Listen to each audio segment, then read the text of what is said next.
seguramente le va a dar chorrillo con eso de que le gusta hablar de mierda y dice que desde aquí el tal Serrano le tira mierda. Lo dijo él, no lo dije yo.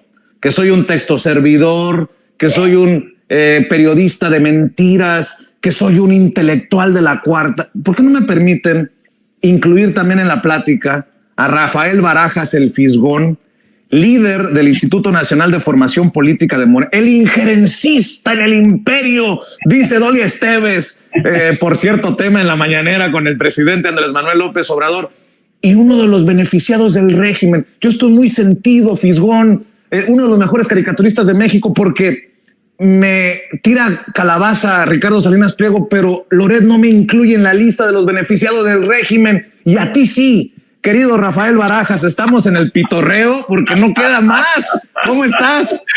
Pues muy agradecido contigo, Vicente, muy contento de estar aquí con Jaime Hernández y con Ricardo Sevilla, que de veras muy admirable lo que han hecho en todo este proceso. Yo quiero decir que lo que estamos viendo es realmente el desmoronamiento de todo un sistema de información.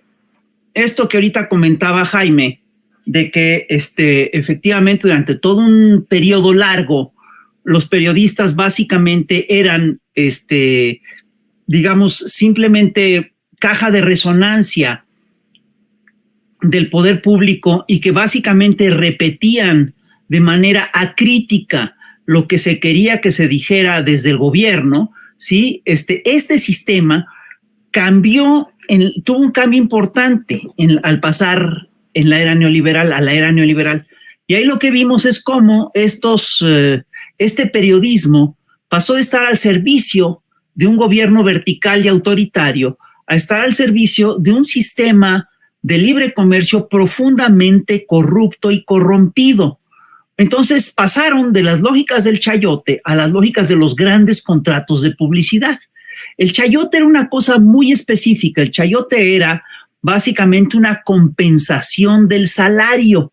Originalmente así funcionaba. Se aceptaba que los periodistas estaban mal pagados y a los periodistas les asignaba una fuente, entonces la fuente se encargaba de compensarles el salario y de redondearles el sueldo, ¿no?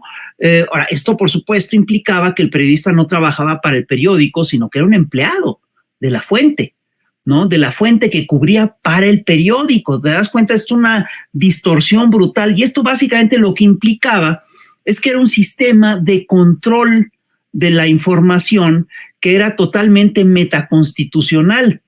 Tan era metaconstitucional que la ley de imprenta durante décadas que prevaleció, y esto hasta principios del siglo XX, hasta la primera década del siglo XX, la ley de imprenta que prevalecía era una ley preconstitucional, ¿no? Entonces había toda una serie de arreglos entre la prensa, entre los periodistas y el Estado, que iban más allá de la ley y que permitieron consolidar este periodismo que era un fiel reflejo del gobierno priista vertical, autoritario, que no permitía fisuras, que reproducía fielmente el discurso oficial, etc. Y pasaron a este periodismo se fue corrompiendo, por supuesto, y pasó de manera natural a las lógicas del periodismo neoliberal, en las cuales lo que regía era el dinero, ¿no? Y ahí el periodista más respetado era obviamente el que más dinero ganaba. Y los periodistas incluso se pusieron a vender espacio dentro de los noticieros que se les daban. Eran proveedores de espacios en televisión abierta, tal, para quien los podía pagar. Y ahí había incluso tabuladores, cuánto te pagaban si por 5 minutos, cuánto por 1 minuto, todo estaba muy establecido. Esto, por supuesto, todo este sistema entró en crisis por varias razones. Una es porque sí hubo un cambio de régimen en nuestro país.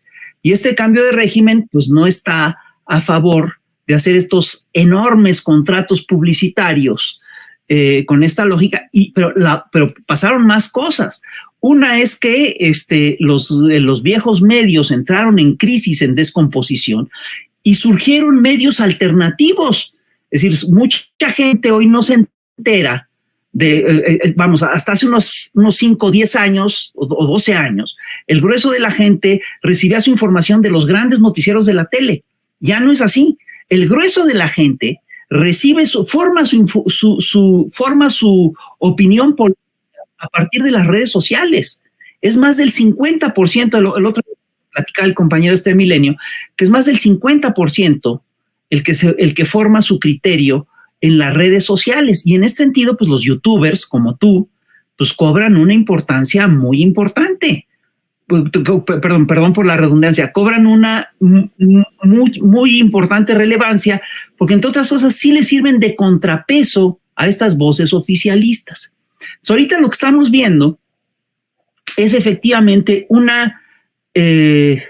los últimos estertores de este sistema de prensa, que además fue la punta de lanza de una de las estrategias de control de la población más eficaces de las últimas décadas.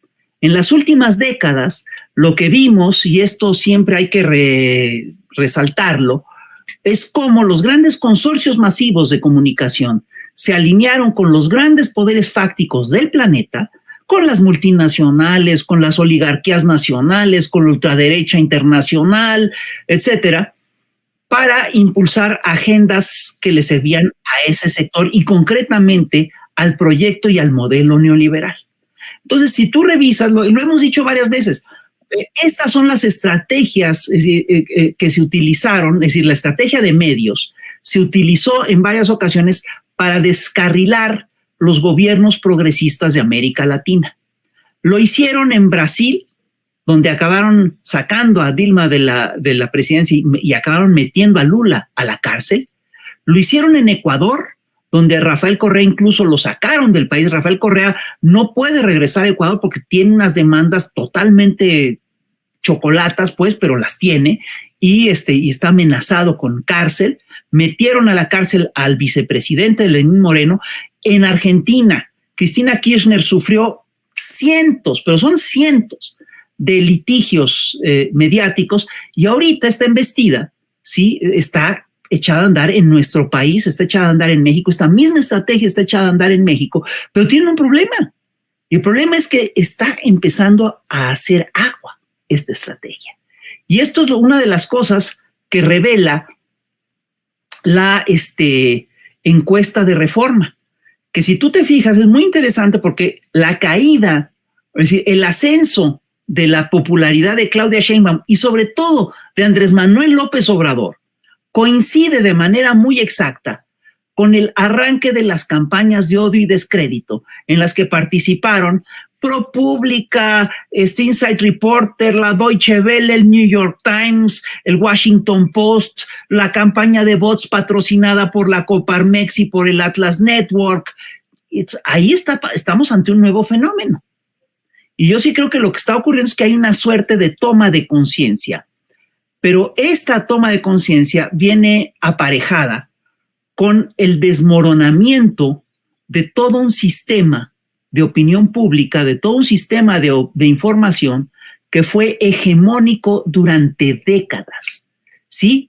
Y ese sistema de información hegemónico cometió excesos, cometió barbaridades, hizo atrocidades y ya está en pleno descrédito, además de que está teniendo un problema severo de sostenimiento por el cambio de información en las plataformas. Eso es lo que estamos viendo. Entonces, sí, es decir, fíjate, el otro día Dolly Esteves, que forma parte de ese sistema, que formó parte de ese equipo de periodistas que se hicieron famosos en la era neoliberal, se queja de que, dice, un centenar de agitadores, en su mayoría indocumentados, protestaron frente a las oficinas del New York Times contra un artículo publicado en ese medio.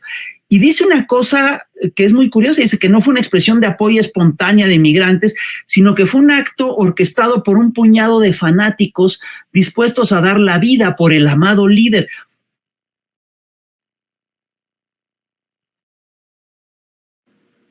¿Andas por ahí? Esteves, un acto vengativo de una protesta legítima Esteves afirmar que todos los que estaban ahí eran agitadores y no ciudadanas indignas. ¿Cómo puede decir que eran ciudadanos ilegales? Es decir, ¿de dónde? Si un periodista tendría que fundarse en hechos, no en sus propias suposiciones. Y lo que es más interesante es que ella, al afirmar que una de las cosas que dice es que los trabajadores mexicanos en Estados Unidos, sí, van a trabajar allá y no van a hacer política. Date cuenta de lo que está planteando. Está planteando que no tienen derecho a protestar en Estados Unidos los migrantes mexicanos, y en especial cuando se interviene a México. Está en la lógica del virrey de Croix, que en el siglo XVIII les exigía a los hispanos, a los novohispanos, que tenían que callar y obedecer. No se da cuenta Dolly Esteves que lo que está haciendo es una expresión profundamente clasista, profundamente racista. Es decir, eso es lo que estamos enfrentando con todo este proceso, y creo que ya me extendí demasiado, discúlpame. No, es que va todo. Ya platicaremos también de los señalamientos de Latinus y de Carlos Loret de Mola hacia ti, hacia Hernández, hacia Rapé. Yo sé que quieres hablar también de Santiago Tajada, pero déjame incluir